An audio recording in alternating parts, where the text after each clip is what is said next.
السلام عليكم ورحمة الله تعالى وبركاته. كلنتي وعن داوديال ملك سؤال جوكتان إدل كيمبا هالكني وشبكة ورركا ورقة تيوب أنا جو أحسن لي شيخ أبو بكر قضبضة أنا نكوجو هيو برنامج كنا ورركا يوربحندي دنيا وعدمانين كسكة داوتان شبكة ورركا ورقة تيوب نوحكم من نغندونا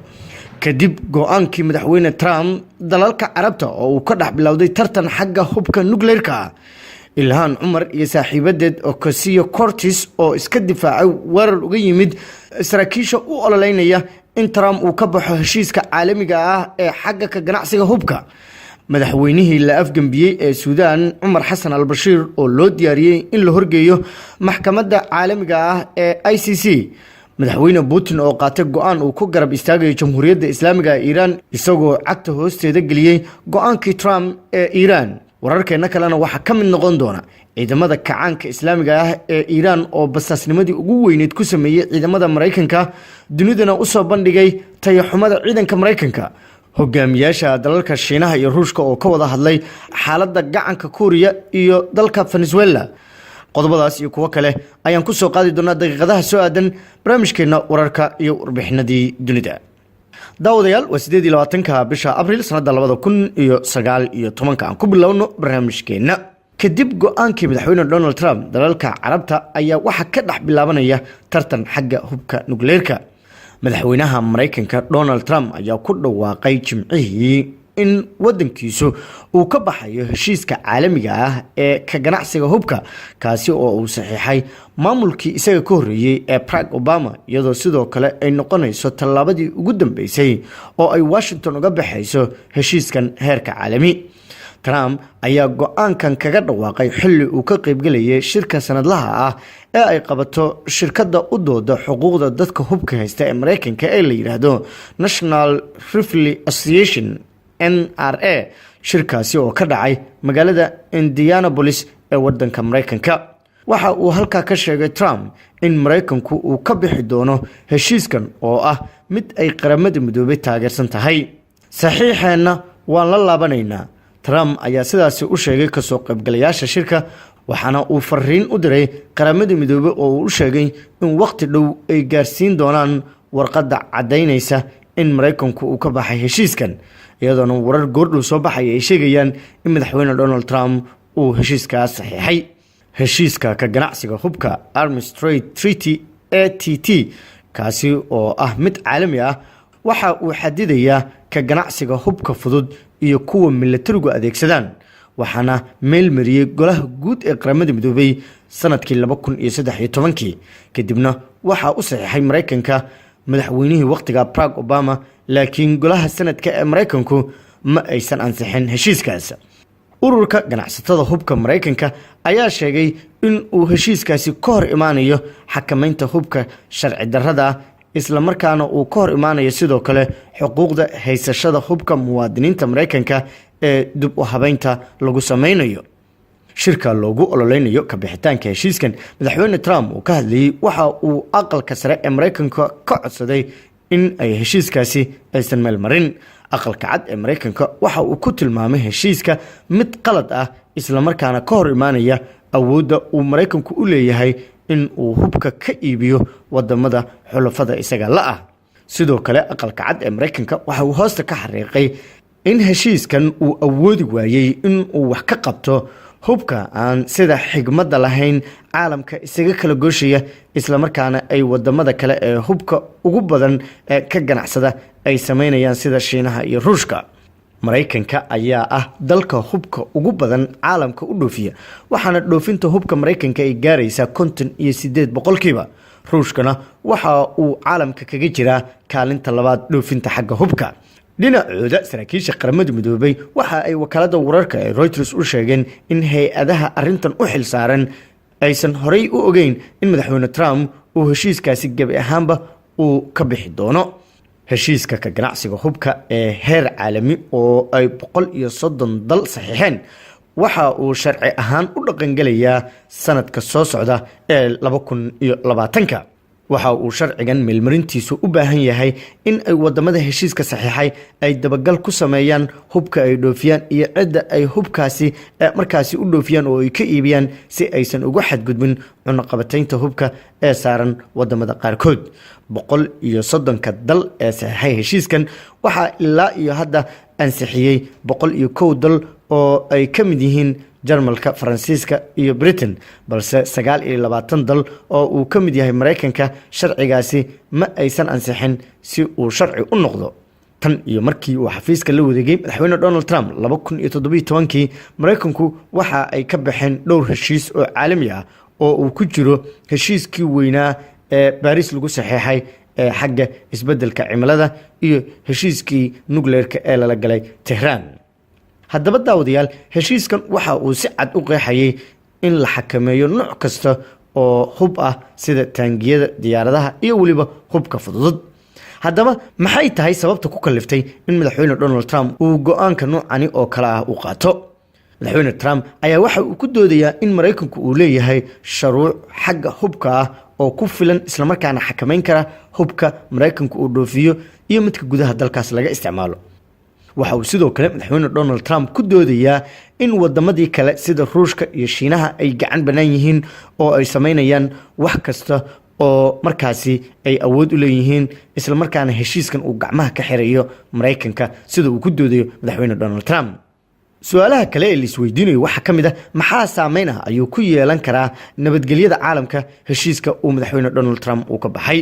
dadka sida dhow ula socda waxa ay sheegayaan in saameyn weyn ay arintan ku yeelan doonto nabadgelyada adduunyada maxaa yeelay madaxweyne Donald Trump iyo maamulkiisa aqalka cad waxa ay doonayaan in ay laba jibaaraan hubka ay soo saaran warshadaha dalka Mareykanka isla markaana hubkaas loo iibgeeyo dalal badan oo caalamka haba ugu xoog badnaatee mandiqada bariga dhexe waxaana taas ka dhalan doonta natiijo ah in ugu dambeyn hubka lagu dagaalamo oo uu nabadgelyada caalamka wax u dhibo. haddaba daawadayaal dadka qubarada ah ee arrimahan sida aadka ah ula socda waxa ay ku safaynayaan in madaxweyne Trump uu ka takhalusayo wax kasta oo gacmo qabasho ku sameyn kara ama u diidi kara in uu dalalka saaxiibka gaarka ah isaga la ah uu hub fara badan ka iibiyo ama uu hub waaweyn siiyo. daawadayaal su'aasha kale ee in la isweydiiyo mudan waxa ay tahay sidee ayay dalalka carabta u saameyn kartaa heshiiskan uu Mareykanku ka baxay si togan iyo si taban intaba. heshiiskan caalamiga ah ee ka ganacsiga hubka ee markaasi Trump uu ka baxay waxa uu dalalka carabta ka abuuri doonaa baa leeyahay loolan iyo hardan kale oo dhaxdooda ah waxaana tartan adag ay u galayaan sidii ay ugu kala hormari lahaayeen Washington isagoo mid kasta uu doonayo inuu ka faa'iideysto heshiiskan uu Trump burburiyay.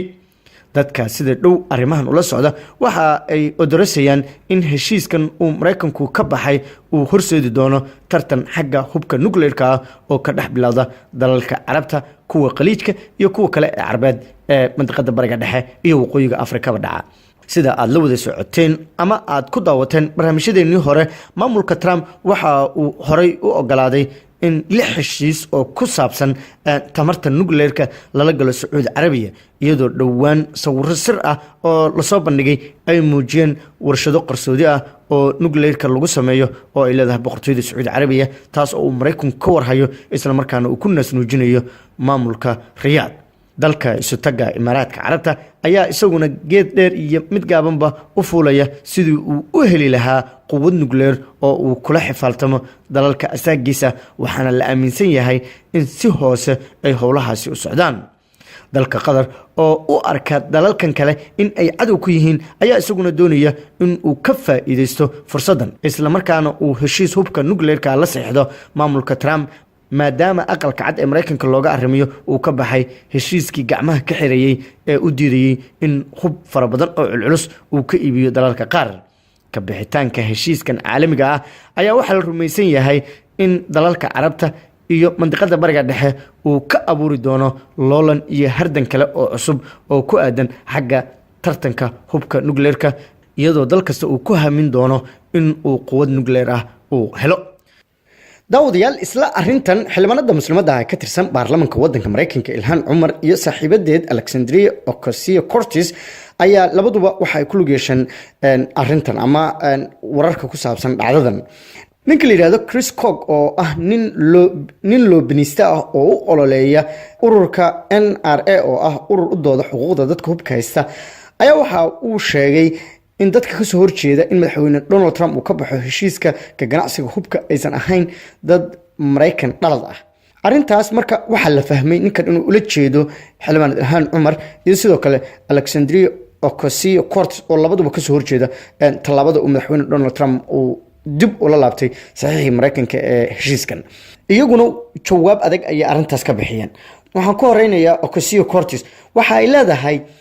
dadka Ilaahay maskaxda wanaagsan uu siiyay kama fakaraan danahooda qaaska ah businesskooda iyo sidii reerkooda ay hodan uga dhigi lahaayeen waxa ay ku faanaan inay u shaqeeyaan xuquuqda dadka la dulminayo. xildhibaan Ilhan Cumar iyaduna waa soo jawaabtay barteeda Twitter-ka ay ku soo qortay hadal jees ay soo qortay waxa ay leedahay Amerikaanka dhabta ah ma sidanba. marka arrintaas ay iyaduna soo qortay waxa ay u muuqataa labadan gabdhood inay aad isku difaacayaan dagaalka ku socdana uu xadbeelayo. waa hagaag daawade ra'yiga ay ka dhiibo qodobkan oo inoogu reeb qaybta hoose ee kommentiyada. waad mahadsantiin. wararkeena kale ayaan fiirinaynaa.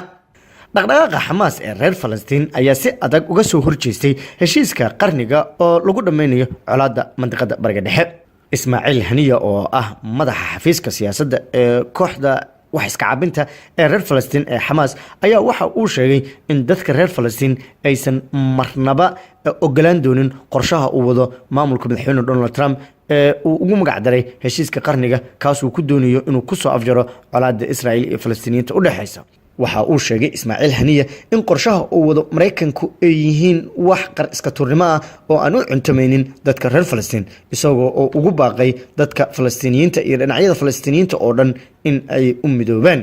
madaxa xafiiska siyaasadda ee kooxda Xamaas Ismaaciil Haniya waxa uu dhinaca kala sheegay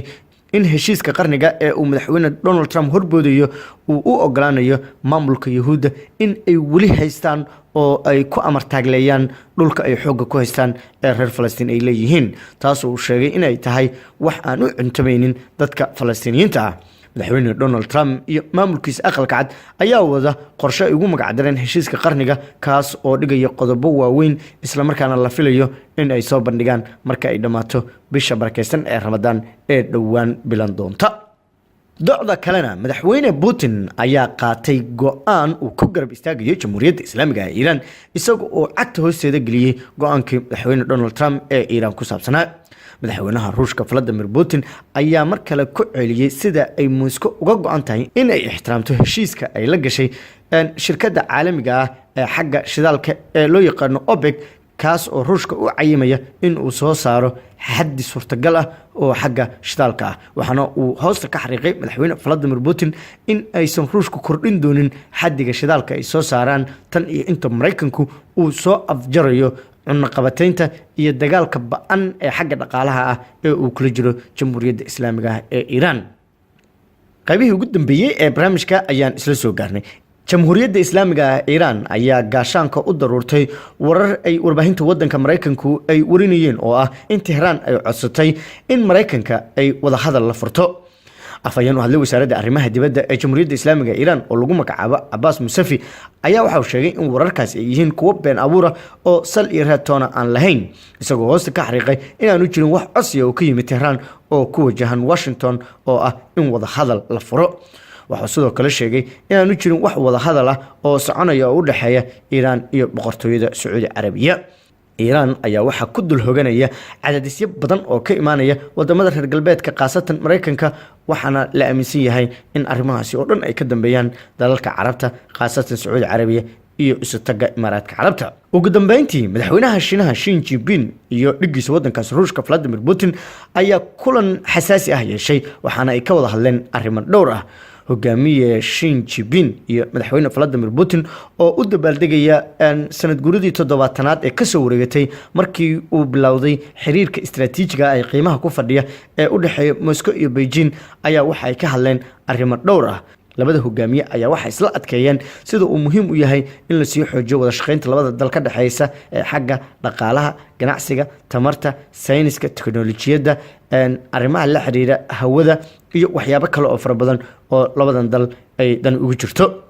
waxa ay sidoo kale labada hogaamiye ay isweydaarsadeen aragtiyo ku aadan xaaladaha ka jira caalamka sida gacanka Kuuriya iyo xaaladda dalka Venezuela iyagoo isla qiray in ay muhiim tahay in xal nabadeed lagu xalliyo wax kasta oo khilaaf ah. waxa ay sidoo kale labada hogaamiye ee Shiinaha iyo Ruushka hoosta ka wada xariiqeen in ay garab istaagaan sidii loo difaaci lahaa qawaaniinta iyo shuruucda caalamiga ah ee dunida u yaala ee qaramada midoobay ay aqoonsan tahay. intaas ayaan daawadayaal kusoo gabagabeynaya qaybtii koowaad ee barnaamijkeena wararka iyo warbixinadii dunida oo aad ka daawanayseen shabakada wararka ee Warqaa Tube. waxay iga xasuusinayaan qaybta labaad aan kusoo qaadi doono warar kale oo xiiso leh. ha u daymalaanina inta ka horeysa waxaan idin leeyahay nabadgelyo.